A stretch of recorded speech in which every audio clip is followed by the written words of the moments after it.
म्हणजे प्रभूवर विश्वास ठेवतो, प्रभूचे नियम पाळतो, प्रभूमध्ये जीवन जगतो, प्रभूकडे प्रार्थना करतो, तेव्हा प्रभू येशूपासून त्याला जे हवं आहे ते विपुलपणे मिळायला सुरुवात होते. पौल काय म्हणतो? परमेश्वर पित्याने आपल्या पुत्राच्या द्वारे, तो प्रियकर म्हणजे प्रभू येशू, त्याच्याद्वारे आपणा सर्वांवर ही कृपा विपुलपणे ओतलेली आहे. त्यासह त्याने आपल्या अपराधांची क्षमा केले, ज्ञान बुद्धीने आपल्याला भरले, या सर्व गोष्टी त्याने विपुल दिलेल्या आहेत. जो प्रभूमध्ये जीवन जगतो, प्रभूवर विश्वास ठेवतो, त्याच्या जीवनात प्रभूपासून विपुलतेने गोष्टी प्राप्त त्याला होणार. देवाची कृपा आपल्यावर विपुलपणे झालेली आहे. आणि जर देवाची कृपा आपल्यावर विपुल झालेली आहे, याचा अर्थ देवाचा अनुग्रह आपल्यावर भरपूर आहे, देवाचा आशीर्वाद आपल्यावर भरपूर आहे. मग जर आज आपल्या जीवनात दुःख आहे, संकट आहे, समस्या आहे, निराशा आहे, हे राहणार नाही, हे दूर होणार. कारण त्याच्यापेक्षा देवाची कृपा आपल्यावर विपुल आहे, देवाचा अनुग्रह आपल्यावर विपुल आहे. आणि प्रभू म्हणतो की विपुलपणे मी तुम्हाला हे दिलेलं आहे. जो परमेश्वरामध्ये जीवन जगणार, परमेश्वर त्याला विपुलपणे भरपूर प्रमाणात सर्व गोष्टी देणार. त्याच्या जीवनात परमेश्वर काहीच कमी ठेवणार नाही, ना वस्तूची, ना धान्याची, ना पैशाची, ना कोणत्याही गोष्टीची. कसलीच कमतरता परमेश्वर त्या व्यक्तीच्या जीवनात ठेवणार नाही. तर त्याच्या जीवनात सर्व काही विपुलतेने ओतणार, विपुलतेने परमेश्वर त्या व्यक्तीला देणार. मात्र प्रभूचा मार्ग स्वीकारा, प्रभूच्या मार्गावर चालायला सुरुवात करा. प्रार्थनामय जीवन, आध्यात्मिक जीवन जगायला सुरुवात करा. आपला विश्वास प्रभू ठाम मजबूत बनवा आणि प्रभूमध्ये स्थिर राहा. मग पहा की परमेश्वर कशा प्रकारे तुम्हाला विपुलतेने आशीर्वाद देतो. ते कशातही तो आपल्याला उणे कमी ठेवणार नाही, तर सर्व गोष्टी तो आपल्याला भरपूर प्रमाणात देणार. प्रभूद्वारे आपल्या जीवनात ही कृपा, हा अनुग्रह, आशीर्वाद विपुलपणे झालेला आहे. आणि प्रभू येशूद्वारेच आपल्याला ही कृपा विपुल मिळणार. कोणत्या माणसाद्वारे, वस्तूद्वारे नव्हे, प्रभू येशूच्या द्वारे. आणि तो आपल्या जीवनात आपल्याला विपुलपणे सर्व गोष्टी देण्यासाठी मात्र तयार आहे. प्रभू येशूने काय म्हटलं? योहान 10:10 चोर येतो तो चोरी, घात व नाश कराव्यास येतो. मी तर अशासाठी आलेले आहे की तुम्हाला जीवन प्राप्त व्हावे आणि तेही विपुलपणे मिळावे, म्हणून मी आलो आहे. चोर कोण आहे? सैतान, जो घात करतो, चोरी करतो, हत्या करतो, माणसाच्या जीवनाचा नाश करतो. त्याचं कामच ते. पण प्रभू येशू म्हणत आहे, मी अशासाठी आलेले आहे तुमच्याकडे, तुम्हाला जीवन ते विपुलपणे मिळावं, भरपूर प्रमाणात. म्हणजे प्रभू येशूकडे जे काही आहे ते विपुल प्रमाणात आहे आणि तो आपल्याला विपुल प्रमाणात जीवन देणार. म्हणजे या पृथ्वीवर असताना आपण शांतीने जीवन तर जगणार आणि विपुल जीवन म्हणजे या पृथ्वीतून आपण देवाच्या राज्यात, स्वर्गात जाणार, नरकात जाणार नाही, आपला नाश होणार नाही. विपुल जीवनासाठी, अनंतकाळाच्या जीवनासाठी आपण देवाच्या राज्यात पण प्रवेश करणार, आपण देवाचे लोक बनणार. म्हणून प्रभू म्हणतो, तुम्हाला जीवन विपुलपणे देण्यासाठी मी आलेले आहे. प्रभूकडे सर्व गोष्टी विपुल आहे. अनुग्रह, आशीर्वाद, कृपा, सामर्थ्य सर्व विपुल प्रमाणात आहे, भरपूर प्रमाणात, पुष्कळ प्रमाणात. आणि प्रभू आपल्याला द्यायला तयार आहे, मात्र आपण त्याच्या मार्गावर चालले पाहिजे. प्रभूच्या वचनात जीवन जगण्याचा आपण प्रयत्न केला पाहिजे. देवाचे नियम आपण पूर्ण रीतीने आत्मसात केले पाहिजे. जर खरोखर आपण देवाचे नियम आत्मसात करणार, प्रभूच्या मार्गावर चालणार, तर प्रभू आपल्याला सर्व गोष्टी आशीर्वादित करणार आणि विपुल प्रमाणात आपल्याला द्यायला सुरुवात करणार. आपली सर्व बंधने प्रभू पूर्ण रीतीने तोडून टाकणार. आपल्या सर्व समस्यातून, संकटातून मात्र प्रभू आपल्याला मुक्त करणार. कारण प्रभू आपल्याला सर्व गोष्टी विपुल प्रमाणात देण्यासाठी तयार आहे. आपले हेतू, आपली इच्छा आणि आपल्या गरजा पूर्ण करण्यासाठी प्रभू येशू तयार आहे. पहा शम्मोन राजा 1 राजा 3:3-15 त्याने देवाकडे वरदान मागितले की प्रभू मला तुझ्या प्रजेचा न्याय करता यावा, म्हणून तुम्हाला सावधान चित्त, विवेक बुद्धीचे दान दे. तेव्हा देवाने त्याला दान तर विपुल प्रमाणात दिलेच. इतकं दान म्हणजे दान म्हणजे ज्ञान, इतकं ज्ञान दिलं की शल्मोनासारखं ज्ञान कोणाकडे नव्हतं. शल्मोन ज्ञानी तर बनला, पण त्यानंतर देवाने आणखीन एक वरदान त्याला दिलं. देवाने म्हटलं, मित्र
सलमोन राजाकडे दगडापेक्षाही जास्त सोने होते.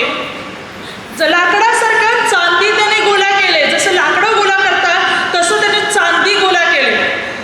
म्हणजे जहाजे भरून सोने यायचे, चांदी यायचे सलमोन राजाकडे. तांडा होता एकामागे मात्र एक खाली होत नाही, दुसरं आलं, दुसरं होत नाही, तिसरं आलं. हा तांडा होता सलमोन राजाकडे. देवाने सर्व गोष्टी त्याला विपुल प्रमाणात दिल्या. म्हणून बायबल सांगते सलमोनासारखा श्रीमंत राजा कोणी आजपर्यंत झाला नाही. इतका तो धनवान होता. सर्व पात्रे भांडी सर्व सोन्याची होती. बसण्याच्या सिंहासनापासून ढाली शस्त्र सर्व सोन्याची बनवलेली त्याने. हरेक गोष्टी त्याने सोन्याच्या तयार केल्या होत्या त्याने, कारण तितकं सोनं त्याच्याकडे होतं. देवाने विपुल प्रमाणात त्याला आशीर्वादित केलं होतं, कारण त्याने देवाकडे काय मागितलं होतं? ज्ञान बुद्धी पण मिळाली. बाकी सर्व काही त्याला मिळालं. जो देवाचा शोध करतो, देवाच्या मागे लागतो, देव त्याला सर्व विपुल देतो, भरपूर प्रमाणात देतो. देव पिता त्याच्या जीवनात त्याला काहीच कमी ठेवत नाही. आपण प्रभूच्या मागे लागणार, प्रभूच्या वचनात चालणार, प्रभूच्या नियमात चालणार, प्रभू आपल्याला सर्व गोष्टी विपुलपणे आपल्याला देणार. अनुग्रह आशीर्वाद मात्र परमेश्वर आपल्याला देणार, जो आपण प्रभूमध्ये जीवन जगणार. कारण विलापगीत 3:32-33 आपल्या दयेच्या वैफल्यानुसार तो आपल्याला करुणा करीतो. तो कोणाला मुद्दामून पीडा देत नाही. दयेचे वैफल्य यानुसार तो आपल्याला करुणा करतो. यामध्ये दया एवढी भरलेली आहे की जसं सागर पाण्याने भरलेले आहे, तशी परमेश्वराची दया परमेश्वरामध्ये भरलेली आहे. आणि त्या दयेला अनुसरून तो आपल्याला विपुल प्रमाणात दयाने करुणा करतो. म्हणजे विचार करा, देव आपल्यावर किती विपुलपणे दया करत आहे. करुणा जसा सागर पाण्याने भरलेला आहे, तसा परमेश्वर दयेने भरलेला आहे. आणि तो विपुल प्रमाणात आपल्यावर करुणा करतो, प्रेम करतो, अनुग्रह देतो तो आपल्याला विपुल प्रमाणात. जर आपण देवाच्या वचनात, देवाच्या नियमात चालणार, तर विपुल प्रमाणात देवाचा अनुग्रह, देवाचा आशीर्वाद आपल्याला मिळणार. प्रभूची दया, प्रभूची कृपा आपण अनुभवणार, प्रभूची उपस्थिती आपण आपल्या जोडीला अनुभवणार. कारण प्रभूची दया विपुलपणे, आणि ती दया प्रभू आपल्या सर्वावर मात्र करीतो.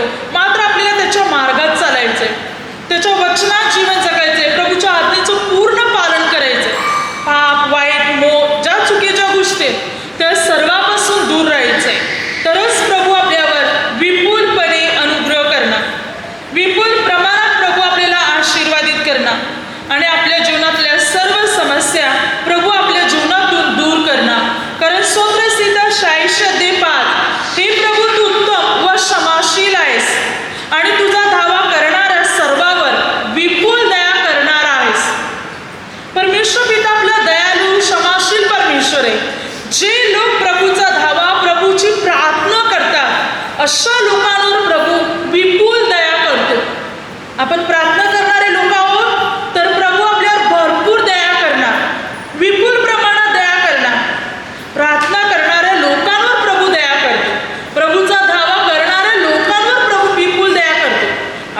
पुष्कळ.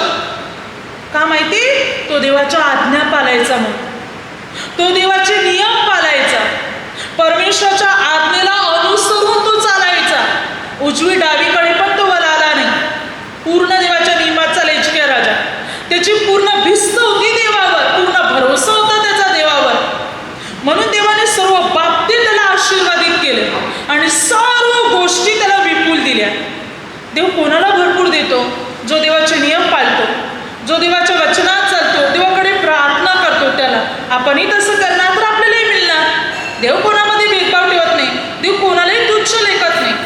जो त्याच्या दारी येतो, जो त्याच्याकडे प्रार्थना करतो, जो प्रभूची आराधना करतो, प्रभू येशूचे नियम पाळतो, पापापासून दूर राहतो, धार्मिक जीवन जगतो, त्या व्यक्तीला परमेश्वर विपुल प्रमाणात आशीर्वाद देतो. विपुल प्रमाणात प्रभू त्याला अनुग्रह देतो.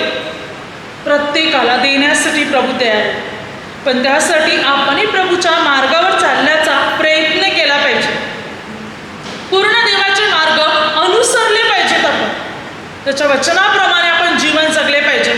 कोणाचा नाश व्हावा अशी प्रभूची इच्छा नाही, प्रत्येकाचा उद्धार व्हावा अशी त्याची इच्छा आहे. आणि त्यासाठी तो विपुल अनुग्रह द्यायला तयार आहे. मात्र त्याच्या मार्गावर आपल्याला चालावं लागेल. जर प्रभूच्या मार्गावर चालतील, त्याच्या वचनात चालतील, प्रार्थनेत चालतील, तर तो आपल्याला विपुल प्रमाणात देणार, तर तो आपली बंधने तोडणार, तर तो आपल्या समस्येतून, संकटातून, निराशेतून आणि दुःखातून, संकटातून मात्र आपल्याला मुक्त करणार. तर आपला प्रभू येशू महान परमेश्वर आहे आणि तो आपल्या जीवनात आपल्याला विपुल द्यायला तयार आहे. बायबल काय सांगते पहा, रोमकरासपत्र 5:15-17. येशू ख्रिस्ताच्या द्वारे आपल्या सर्वांवर कृपादाने विपुल झालेले आहे. बघा, प्रभू येशूच्या द्वारे अनेक कृपादाने जे अनुग्रहाची दाने जी विपुल प्रमाणात आपल्या जीवनात होती. जर प्रभूमध्ये चालतील तर, प्रभूमध्ये जीवन जगतील तर विपुल प्रमाणात आपल्याला मिळेल. जसं की बघा, एसाव आणि याकोब. उत्पत्ती या पुस्तकात 33 अध्याय, जेव्हा अगोदर याकोब जो होता, उत्पत्ती 28 अध्याय, एसाव याकोबाचा जीव घ्यायला पाहत होता. म्हणून याकोब आपला मामा लाबान याच्याकडे जाऊन राहिला. तिकडे त्याने लग्न केलं आणि त्याला मुलं बाळं झाली आणि 20 वर्षाने तो आपल्या बापाच्या घरी यायला निघाला, आपल्या बायका, आपल्या मुलाबाळासहित. रस्त्यात आपल्या बापाच्या घराजवळ थोडं रस्त्यात असताना मात्र त्याला भीती वाटली की माझा भाऊ एसाव, त्याला जेव्हा कळेल तेव्हा तो मला, माझ्या बायकांना, माझ्या मुलाबाळांना मारून टाकेल. कारण 20 वर्ष अगोदर एसाव याकोबाचा जीव घ्यायला पाहत होता, कारण याकोबाने एसावाचा हक्क आणि मात्र त्याचा आशीर्वाद हिरावून घेतला होता. म्हणून याकोबाला भीती वाटली. म्हणून याकोबाने आपल्याकडे असलेली धन संपत्ती, आपल्याकडे जे कलम होते त्याच्यातलं धन त्याने आपल्या भावाकडे पाठवलं, त्याच्या टोल्या करून. आणि जेव्हा एसावला कळलं की याकोब आलेले, तेव्हा एसाव स्वतः भेटायला आला याकोबला. आणि एसाव जेव्हा याकोबाकडे आला तर याकोब घाबरला. याकोबाने जमिनीपर्यंत 7 वेळा लावून नमन केलं आपल्या भावाला. त्यावेळेला मात्र याकोब आणि एसाव दोघेही गळ्यात गळे घालून रडू लागले. एसाव याकोबाला म्हणत आहे, हा जो तू तांडा पाठवलाय तो कशासाठी? याकोब म्हणतो, माझ्या बंधू, तुझ्यासाठी मी सर्व पाठवलेले. हे कलम, हे ज्या टोल्या पाठवले तुझ्यासाठी पाठवले, तुला राहू दे. तू माझ्यावर प्रसन्न झालायस ना, बस, मला दुसरं काही नको. तेव्हा एसाव याकोबला काय म्हणतो, माझ्या बंधू, देवाने मला विपुल दिलेले, तुझं तुला ठेव. हालेलुया. बघा, माझ्या केस 33:9. माझ्याकडे विपुल आहे, देवाने मला भरपूर दिलेले. कोण म्हणतो? एसाव याकोबला. आता देवाने एसावला विपुल का दिलं? कारण एसावने याकोबाला क्षमा केली होती. एसावच्या मनातला राग निघून गेला होता आणि राग निघून गेल्यामुळे देवाने एसावला विपुल भरपूर दिलं. पण याकोबाला भीती होती की माझा भाऊ मला क्षमा करेल का, कारण मी चुकीचं वागलेलो आहे. आणि भीती पोटी त्याने सर्व पाठवलं होतं. पण एसाव म्हणतो, माझा बंधू, हे तुला राहू दे, देवाने मला विपुल दिलेलं आहे. का देवाने एसावला विपुल दिलं? कारण त्याने क्षमा केली म्हणून. त्याच्या मनात पण काही नव्हतं, राग नव्हतं, आठवण पण नव्हती. पण एसावला 20 वर्षापर्यंत एक खात होतं की मी माझ्या मोठ्या भावाला फसवले. म्हणून एसावला 20 वर्षापर्यंत एक खात होतं आणि भीती होती त्याच्यामध्ये. याकोबाच्या मनात भीती होती आणि 20 वर्षापासून त्याला एक खात होतं. पण एसावला काही चिंता नव्हती, कारण एसावने सोडून दिलं होतं. म्हणून देवाने एसावला विपुल प्रमाणात दिलं. जो क्षमा करतो, मनातला राग क्रोध दूर करतो, देव त्याला विपुल प्रमाणात देणार. मनात अडी धरून ठेवणार तर आपल्याला देवाचा अनुग्रह मिळणार नाही, देवाचा आशीर्वाद आपल्याला मिळू शकत नाही. जो क्षमा करणार, प्रीती करणार, देव त्याला विपुल प्रमाणात देणार. देव त्याला भरपूर प्रमाणात आशीर्वादित करणार. परमेश्वर त्याला अनुग्रह देणार. म्हणून देव कोणाला विपुल देतो? जो देवाच्या नियमाप्रमाणे, आज्ञेप्रमाणे चालतो, त्याला देव विपुल प्रमाणात देतो. परमेश्वर पिता त्याची बंधने तोडतो, त्याच्या समस्यातून त्याची सुटका आणि त्याची मुक्तता करतो. म्हणून बघा, कोरिंथीयला दुसरे पत्र काय सांगते? वचन 8:9. वचन काय सांगते? की प्रभू आपल्यासाठी अशासाठी दारिद्र्य दिलं की त्याच्या दारिद्र्य आपण धनवान श्रीमंत बनावे. आपल्याकडे काही कमी नसावं, विपुल प्रमाणात असावं. आणि कोरिंथीयला दुसरे पत्र 9:8 पण सर्व प्रकारची कृपा तुम्हाला विपुल होऊ देण्यात देव समर्थ आहे, यासाठी की तुम्हाला सर्व गोष्टी सगळा पुरवठा नेहमी होऊन प्रत्येक चांगल्या कामासाठी सर्व काही तुमच्याजवळ विपुल व्हावे. देव विपुलपणे देण्यासाठी तयार आहे. वचन सांगते, जो दानधर्म करतो, हात राखत नाही, हात मोकळा करून पेरतो, त्याला देव विपुल प्रमाणात देणार. आणि त्याच्यासाठी सर्व काही विपुल प्रमाणे त्याच्याकडे असणार, कमी नसणार त्याच्याकडे. देव त्याच्याकडे काही कमी ठेवणार नाही. जो दानधर्म करतो, देव त्याला विपुल प्रमाणात देणार. सर्व वस्तूचा साठा त्याच्याकडे विपुल असणार, भरपूर असणार, काही कमी नसणार. परमेश्वर पिता आपल्याला विपुल प्रमाणात देण्यासाठी तयार आहे, आपल्याला अनुग्रह देण्यासाठी तयार आहे, आपल्याला आशीर्वादित करण्यासाठी तयार आहे. जर आपण प्रभूच्या मार्गात, वचनात, नियमात चालणार तर परमेश्वर आपल्याला विपुल प्रमाणात सर्व देणार. आपले तू आपल्या गरजा सर्व काही परमेश्वर पूर्ण करणार, कारण तो आपल्या सर्वांना विपुल प्रमाणात देण्यासाठी तयार आहे. भरपूर पुष्कळ प्रमाणात तो आपल्याला देण्यासाठी तयार आहे. त्याची कृपा आपल्यावर विपुल आहे.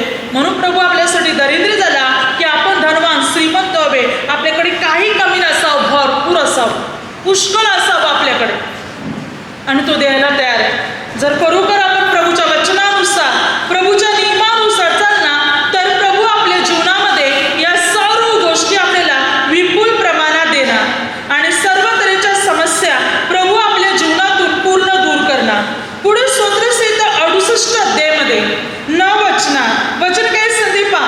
हे देवा, तू विपुल प्रजन पाठवून दिलास, तुझे वतन कोमजले होते तेव्हा तू ते यथास्थित केले. काय सांगते? हे देवा, तू विपुल प्रजन पाठवून दिला.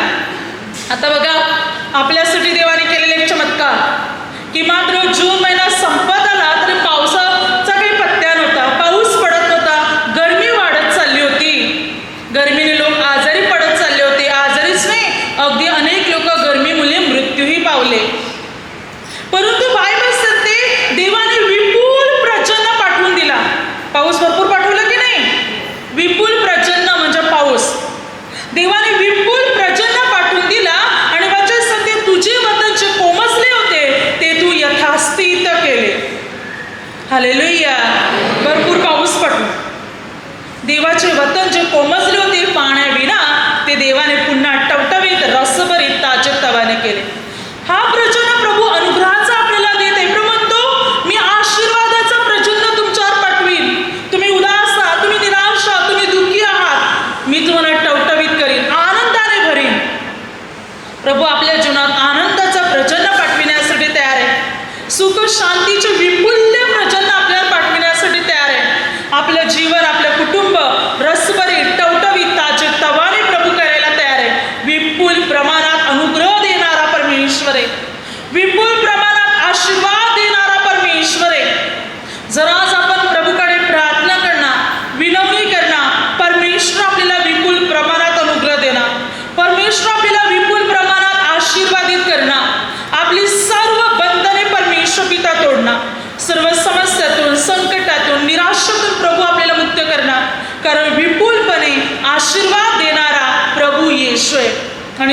आपल्याला विपुल प्रमाणात आशीर्वाद देतो. Hallelujah, hallelujah, hallelujah. आता माझ्या शब्दाद्वारे जे काही चुकलं असेल त्याबद्दल मला क्षमा असावी. हालेलुया.